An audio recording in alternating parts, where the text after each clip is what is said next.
నమస్తే, welcome to our channel. నేను మీ సిరి. జగన్మోహన్ రెడ్డి గారికి షర్మిల ఒక 10 ప్రశ్నలు సంధిస్తూ తనకి ఒక అద్దాన్ని కూడా పంపించడం జరిగింది. అసలు ఎందుకు ఆ అద్దాన్ని పంపించారు ఏంటి? సో ఈ అంశాన్ని మనకు వివరించడానికి మనతో పాటు ఉన్నారు ప్రముఖ senior journalist, political analyst CS Rao garu. నమస్కారం సార్. నమస్తే సార్, ఇప్పుడు చూస్తుంటే షర్మిల గారు అయితే ఒక 10 క్వశ్చన్స్ అడుగుతూ జగన్మోహన్ రెడ్డి గారిని దాంతో పాటు ఒక అద్దాన్ని కూడా తనకి పంపించడం జరిగింది. అంటే దీని అర్థం అంటే దీన్ని అసలు మనం ఎలా చూడాలి? జనరల్గా నీకు సపోజ్ ఎవరైనా అద్దం పంపించారనుకో, ఆ అద్దం ఎందుకు పంపించారని నువ్వు అనుకుంటావు?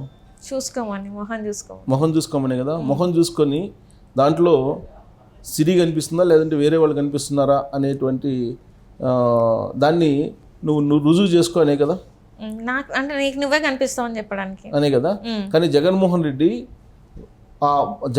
రెడ్డికి తన ముఖం మీద తనకే అపనమ్మకం ఉంది, తన మానసిక స్థితి బాగలేదు, అందుకే నేను అద్దం పంపిస్తున్నాను, నీ అద్దంలో నువ్వు చూసుకో, నువ్వు కనపడుతున్నావో లేదో అని చెప్పి ఆవిడేదో అద్దం పంపించినట్టు అనిపిస్తుంది. ఒకటి. రెండేంటంటే కళ్ళు అరపకుండా అబద్ధాలు చెప్తున్నాడు కాబట్టి ఈ అబద్ధాలు చెప్తున్నాడు జగన్మోహన్ రెడ్డి నువ్వా కాదా అద్దంలో చూసుకో అని చెప్పి అద్దం పంపించిందేమో అనిపిస్తుంది. ఇంకోటి. తర్వాత ఇంకోటేమో ఆయన అద్దం ఎందుకు పంపిస్తారు, నీలో మార్పులు ఏమైనా ఉన్నాయో చూసుకో, గమనించుకో, అసలు నువ్వేనా తెలుసుకో అని చెప్పి ఎవరైనా అద్దం పంపిస్తే దాన్ని అలాంటి సంకేతాలు వస్తాయి. అద్దం పంపిస్తూ ఆమె ప్రెస్ మీట్లో మాట్లాడుతూ ఒక 10 ప్రశ్నలు సంధించారు ఆవిడ. 10 ప్రశ్నలు ఈ మధ్యకాలంలో నవసందేహాలను వ్యక్తం చేశారు. నవసందేహాలను వ్యక్తం చేస్తూ ఆ సందేహాల మీద ఒక లెటర్ రాయటం జరిగింది. ఇప్పుడు మళ్ళీ ఒక 10 ప్రశ్నలు సంధిస్తూ వాళ్ళు లేఖ రాశారు. లేఖ రాస్తూ జగన్మోహన్ రెడ్డి మానసిక స్థితి మీద అనుమానం ఉంది అని చెప్పి ఆవిడ ఒక అభిప్రాయానికి వచ్చారు. ఆయన మానసిక స్థితే బాగలేదు అనేటువంటి అభిప్రాయాన్ని వ్యక్తం చేశారు. ఎందుకని మానసిక స్థితి బాగలేదు ఆయన అని అంటే ఆవిడ దానికి వివరణ కూడా రాశారు ప్రెస్ మీట్లో. ఏం చెప్పారంటే, మద్యపాన నిషేధం చేస్తానని చెప్పేవా లేదా జగన్మోహన్ రెడ్డి? మరి మద్యపాన నిషేధం చేస్తానని చెప్పి ప్రామిస్ చేసి మద్యపాన నిషేధం చేసిన తర్వాత ఓట్లు అడుగుతాను 2024లో అని చెప్పి నువ్వు ఏ విధంగా ప్రజల మధ్యకి వెళ్ళి ఓట్లు అడుగుతావు? 15,000 కోట్ల రూపాయలు ఉన్నటువంటి మద్య విక్రయాలని 2019 నుంచి ఇప్పటి వరకు దాన్ని 30,000 కోట్లు చేసావు కదా. ఇంత దుర్మార్గుడు నువ్వు అద్దంలో చూసుకో, నీ దుర్మార్గపు ముఖాన్ని చూసుకో అని చెప్పి ఆవిడ అద్దాన్ని పంపిస్తూ అలాంటి సంకేతాలు ఇచ్చారు.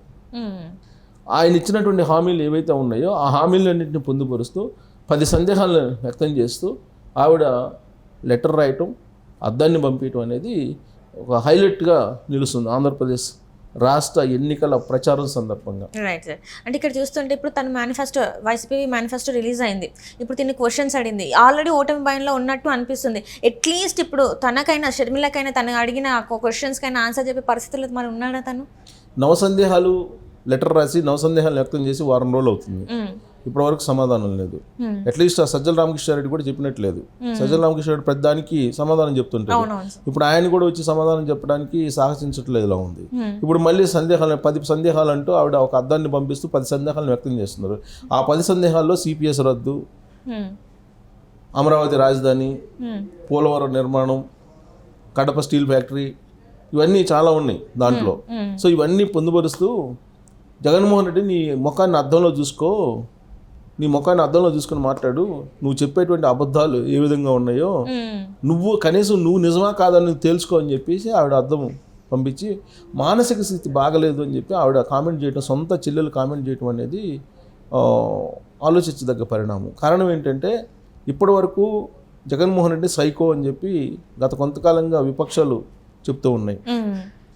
తాజాగా నేను ఒక ఇంటర్వ్యూ చేసిన సందర్భంగా కేంద్ర మాజీ మంత్రి రేణుకా చౌదరి ఆవిడేమన్నారంటే మెంటల్ కేసు అన్నారు. ఏకంగా జగన్మోహన్ రెడ్డి ఒక మెంటల్ కేసు అని చెప్పి అన్నారు. తర్వాత ఈమె దానికి తగిన విధంగా ఇప్పుడు షర్మిల కూడా అదే అంటున్నారు. కాంగ్రెస్ అధ్యక్షురాలు ఆవిడ ఏపీకి, ఆవిడ కూడా అంటున్నారు మానసిక స్థితి బాగలేదు జగన్మోహన్ రెడ్డికి అని. ఎందుకు మానసిక స్థితి బాగలేదు అని చెప్పి ఆవిడ అంటున్నారంటే, ఆల్రెడీ ఆధారాలతో సహా ఈ మధ్యకాలంలో కొన్ని బయట పెట్టారు షర్మిల. దాంట్లో ప్రధానమైనది ఏంటంటే సిబిఐ ఛార్జ్షీట్లో వైఎస్ఆర్ పేరు ఎవరు పెట్టించారు. సిబిఐ సంబంధించినట్టు జగన్మోహన్ రెడ్డి అక్రమాస్తుల కేసు ఉంది. అక్రమాస్తుల కేసుకు సంబంధించి ఎఫ్ఐఆర్లో కానీ ఛార్జ్షీట్లో కానీ రాజశేఖర రెడ్డి పేరు ఎవరు పెట్టించారు అనేది ప్రశ్న వేసుకుంటే ఇప్పటి వరకు కాంగ్రెస్ పార్టీ పెట్టించిందని చెప్పి ఆంధ్రప్రదేశ్ ప్రజలు, తెలుగు ప్రజలందరూ నమ్మారు. అది తప్పు అని చెప్పి షర్మిల చెప్పారు. షర్మిల చెప్పి అసలు ఎవరు పెట్టించారు, ఎందుకు పెట్టించారు, పెట్టాల్సి అవసరం ఎందుకు వచ్చిందని చెప్పి ఆవిడ క్లియర్గా చెప్తూ పొన్నవాళ్ళు సుధాకర్ రెడ్డి పిటిషన్ వేయటం కారణంగానే సిబిఐ కోర్టులో కానీ లేదంటే హైకోర్టులో కానీ సుప్రీంకోర్టులో కానీ ఆ కారణంగానే ఛార్జ్ షీట్లో రాజశేఖర రెడ్డి పేరు పెట్టడం జరిగింది. ఇది చేసింది జగన్మోహన్ రెడ్డి అనేటువంటి ఒక నిజాన్ని బయట పెట్టారు ఆవిడ. ఆ రోజు నుంచి వైఎస్ఆర్ కాంగ్రెస్ పార్టీలో అలజడి మొదలైంది. అసలు విషయం బయటకు వచ్చేసింది.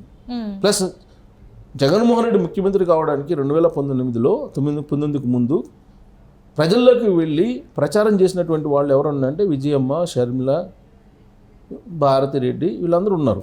కానీ ఇవాళ విజయమ్మ, షర్మిల కనిపించట్లేదు. బ్రదర్ అనిలు ఒకప్పుడు మొత్తం క్రిస్టియన్ ఓటు బ్యాంక్ అన్నింటినీ కన్సల్టేట్ చేసి జగన్మోహన్ రెడ్డికి వేయించినటువంటి బ్రదర్ అనిల్ ఇవాళ దేవుని క్షమించడం, ఒకవేళ ఇక్కడ తప్పించుకున్నా కానీ అక్కడ మాత్రం తప్పించుకోలేవు మిస్టర్ జగన్మోహన్ రెడ్డి అని చెప్పి అంటున్నాడు. ఎవ్వరు కూడా దుర్మార్గుల్ని దేవుడు క్షమించడు అని బైబిల్ చెప్తుందని చెప్తున్నాడు ఆయన. నేను ఓటు పలానోళ్ళకి వెయ్యండి అని కానీ షర్మిలకి వేయండి అని కానీ చెప్పను, కానీ తప్పులు చేసినటువంటి వాళ్ళని దేవుడు క్షమించడు, దుర్మార్గుల్ని ఎప్పుడు కూడా దేవుడు ప్రేమించడు అని చెప్పి ఆయన బైబిల్లో అంశాలను ప్రస్తావిస్తూ ప్రబోధకుడు కాబట్టి ఆయన ఒక ప్రబోధం చేశారు జగన్మోహన్ రెడ్డి మీద. అంటే ఇంట్లో వాళ్ళే అసహించుకుంటున్నటువంటి పరిస్థితి వచ్చింది జగన్మోహన్ రెడ్డి కంటే ఇంకా ప్రజల్లోకి ఎలా వెళ్తున్నాడు, ఏ ముఖం పెట్టుకుని వెళ్తున్నాడని ఆవిడ అద్దం చూపించింది. అద్దం పంపించడానికి కారణం అది. నువ్వు అసలు ఏ ముఖం పెట్టుకుని ప్రజల మధ్యకి వెళ్తున్నావు? నువ్వు 2019 ఎన్నికల సందర్భంగా 2019 ఎన్నికల ముందు నువ్వు చెప్పినటువంటి 143 హామీలు ఏవైతే ఉన్నాయో, డిఎస్సి ప్రకటిస్తానన్నాడు, ప్రతి క్యాలెండర్ ఇస్తానన్నాడు కదా, ప్రతి జనవరిలో క్యాలెండర్ ప్రకారం నేను డిఎస్సి ప్రకటిస్తానని చెప్పాడు కదా, తర్వాత ఉద్యోగాలని నియమిస్తారని చెప్పాడు కదా, అనేకమైనటువంటి హామీలు ఉన్నాయి. 143 హామీలు ఇచ్చాడు జగన్మోహన్ రెడ్డి. ఈ 143 హామీల్లో ఒక్కటన్నా నువ్వు అమలు చేసావా? అమలు చేయకపోగా నా అంత నిజాయితీపరుడు లేడని చెప్పి ప్రజల మధ్యకు ఏ ముఖం పెట్టుకుని వెళ్తున్నాడు జగన్మోహన్ రెడ్డి అంటూ అద్దం పంపించి నీ అద్దంలో చూసుకొని నీ ముఖం అసలు ఫస్ట్ అని చెప్పి వాళ్ళ చెల్లెలే అద్దాన్ని పంపించడం. మరి ఆయన చెప్తున్నారు కదా సార్ 99.9% నేను హామీలు నెరవేర్చినానని చెప్పేసి. అందుకే ఇప్పుడు అద్దం పంపించింది ఆమె. అద్దంలో నీ ముఖం చూసుకొని చెప్పు ప్రజలకి, ఏ ముఖం పెట్టుకుని ప్రజల మధ్యకి వెళ్తున్నావు నువ్వు? ఇన్ని 143 హామీలు ఇచ్చావు, 143 హామీల్లో ఒక్కటన్నా నెరవేర్చావు నువ్వు. పైగా నవరత్నాలు అమలు చేశాను అంటున్నావు. నవరత్నాలు అమలు చేయడానికి నువ్వు 28 పథకాలను రద్దు చేసావు కదా. ఈ 28 పథకాలను రద్దు చేయడంతో పాటు నువ్వు బడ్జెట్లో అసలు వాళ్ళు కేటాయింపులో లేకుండా చేసావు, ఇంత దుర్మార్గంగా మోసం చేసావు. అయినా కానీ మళ్ళీ వెళ్ళి నేను విశ్వసనీయత ఉంది నాకు, లేదంటే నాకు పేదలకు సేవ చేస్తాను, ఇలా మభ్య పెట్టే ప్రయత్నం అసలు చేస్తూ ప్రజల మధ్యకి అసలు ఎలా వెళ్తున్నావు? అబద్ధం చెప్తూ నువ్వు నిత్యం అబద్ధం చెప్తూ ప్రజల మధ్యకి ఏ విధంగా వెళ్తున్నావు నువ్వు అని చెప్పి ఆ క్వశ్చన్ చేస్తూ దానికి సంకేతంగా అద్దం పంపించారు. సంకేతంగా అద్దం పంపించారంటే చిన్న విషయం కాదు, అది ఏదో నవ్వుకునేలాగా అనిపిస్తుంది. కానీ మనం అద్దం పంపించడం అంటే అద్దం పంపిస్తుంది జగన్మోహన్ రెడ్డికి తన సొంత చెల్లెలు అంటే నీ అద్దంలో నీ ముఖం చూసుకో, నువ్వు కాదో, ప్లస్ జనం మధ్యకి ఏ ముఖం పెట్టుకుని వెళ్తున్నావు నువ్వు, నీ ముఖం చూసుకో ఒకసారి అని చెప్పి అద్దం పంపించింది అని చెప్పి మనం అనుకోవాలి. మొత్తం ఆమె 10 ఏవైతే ఉన్నాయో 10 అంశాలు, ఆ 10 అంశాలకు కూడా సమాధానం చెప్పేటువంటి పరిస్థితి లేదు వైఎస్ఆర్ కాంగ్రెస్ పార్టీ. గతంలో సందేహాలు వ్యక్తం చేశారు, సందేహాలకు చెప్పలేదు. 143 హామీలు నువ్వు తప్పావా లేదా? 143 హామీల్లో ప్రధానమైన అందరికీ గుర్తున్నాయి కదా, సిపిఎస్ రద్దు, ప్రత్యేక హోదా, విశాఖ రైల్వే జోను, అమరావతి రాజధాని, ఇవన్నీ ఉన్నాయి కదా, మద్యపాన నిషేధం, డిఎస్సి ప్రకటిస్తానని చెప్పావు. ఇవన్నీ లెక్కేసుకుంటూ పోతే బోల్డెన్ని ఉన్నాయి. ఇవన్నీ ఏమీ లేకుండా, ప్రధానమైనవే ఏమీ చేయకుండా నువ్వు మళ్ళీ ఓట్లు అడగనని చెప్పేసి మళ్ళీ ఓట్లు ఏ ముఖం పెట్టుకుని అడగడానికి వచ్చావు అని చెప్పి షర్మిల ముక్కుసూటిగా అడుగుతున్నారు. అడుగుతూ అద్దం పంపించారు. అద్దంలో మరి జగన్మోహన్ రెడ్డి చూసుకుంటాడో లేదో తెలియదు. ఇప్పుడున్నట్టు పరిస్థితుల్లో ఆయన అద్దం కూడా చూసుకోడేమో.